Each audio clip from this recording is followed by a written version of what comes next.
Bum bum bum bum bum bum bum bum bum bum bum bum.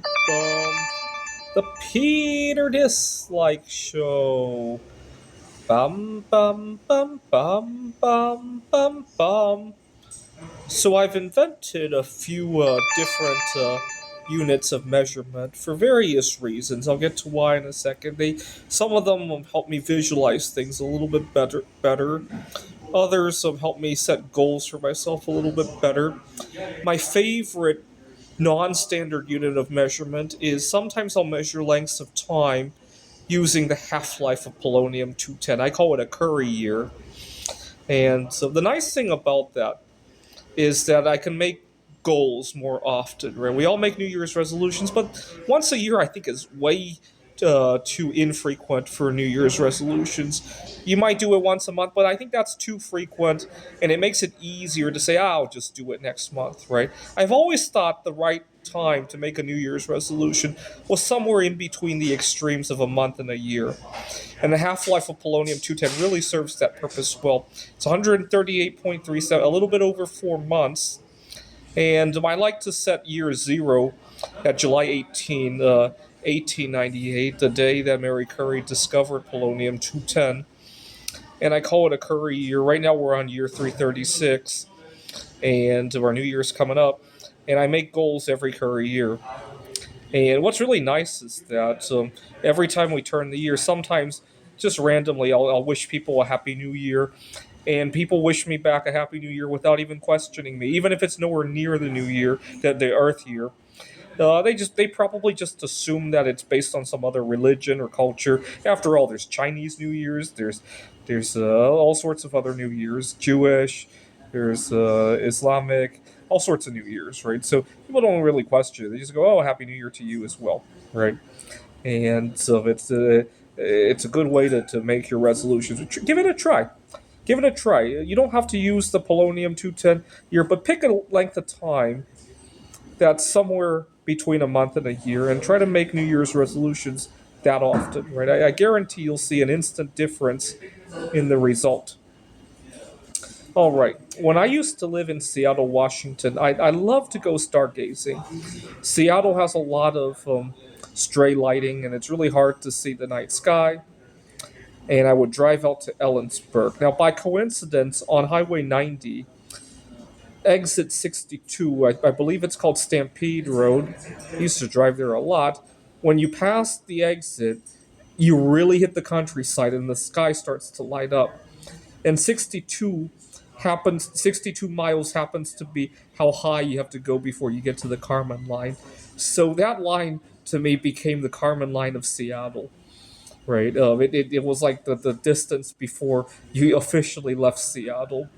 Another line I sometimes used was that I would listen to the FM radio, and as soon as the radio started to cut out, that was like the radiosphere of Seattle. That's the word that I used at the time.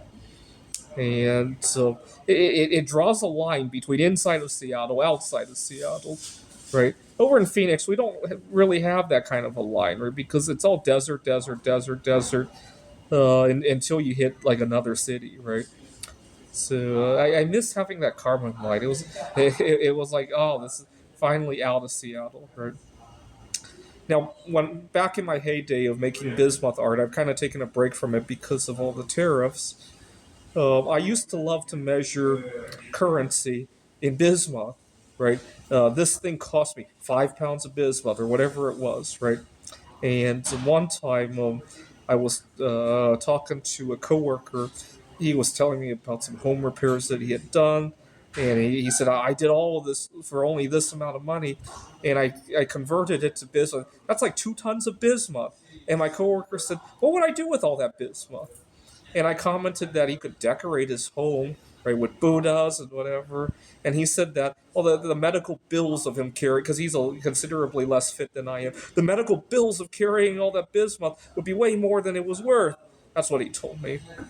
And then later on, he was telling me about a trip he was taking to a family member's wedding or something like that. And then he finished that with, how many pounds of bismuth did that cost me? He asked me that. I remember that year, everybody went crazy over Taylor Swift. And when I looked at how much money was spent on the Eras tour, it was the equivalent of all of the Bismuth ever mined in human history twice over. That's how crazy. That's how crazy people went. Although at the time bismuth was really cheap, right? Uh, right now with the tariffs, it might be a whole different story. When I got into a car accident 8 years ago, and I took a short break from driving. When I first bought my next car, it was a Mitsubishi Lancer, and I told myself that I want to go the rest of my life without an accident. And I was going to do it a little bit at a time, make small goals along the way. And my first big goal was to go the entire circumference of the Earth, 24,900 miles, without an accident. And I made it. And now when I talk about how long it's gone without an accident, I quote it in how many circles, how many laps around the world have I gone without an accident. Right now, my next big goal is to go all the distance to the moon, 248,000, without an accident. I've already gone 6 laps around the world without an accident of my doing. Right, I've been rear-ended a couple of times, unfortunately. So much of distracted driving in Arizona. Now, I often attract a lot of girls that are the wrong age, right? I was at the student union when I really hit it big with a girl over 20 years my junior, if you could believe it. But I also attract a lot of older girls. You gotta understand, I look very young for my age, but I'm also my intelligence is at a higher. See, I really have three different ages, right? The one that's shown on my ID, which in my opinion is the least meaningful of the three, and then there's the physical appearance age, which is considerably lower, and my intellectual age, which is considerably higher than both of the others. And so it creates a little bit of a dilemma. And so if I'm using my body to attract girls, they're a lot younger. If I'm using my brain to attract girls, they tend to be a lot older. And I sometimes quote the age difference in a funny way. See, if one were to travel to our nearest star, Proxima Centauri, it's 4.5 light years away. If you were to travel there at the speed of light, the world would go by 4.5 years, but you wouldn't age. And so sometimes I quote age differences by how many round trips.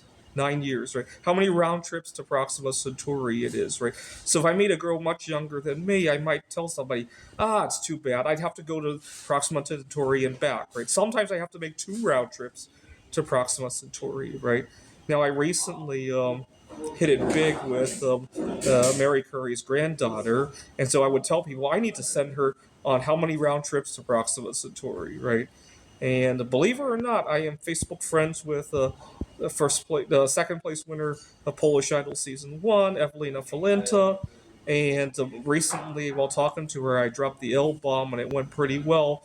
And so I would tell somebody, too bad. I need to send her on a round trip to Proxima Centauri before we could do anything, right? This is the Peter Dislike Show. Bum bum bum bum bum bum bum bum bum bum bum bum. The Peter Dislike Show. Bum bum bum bum bum bum bum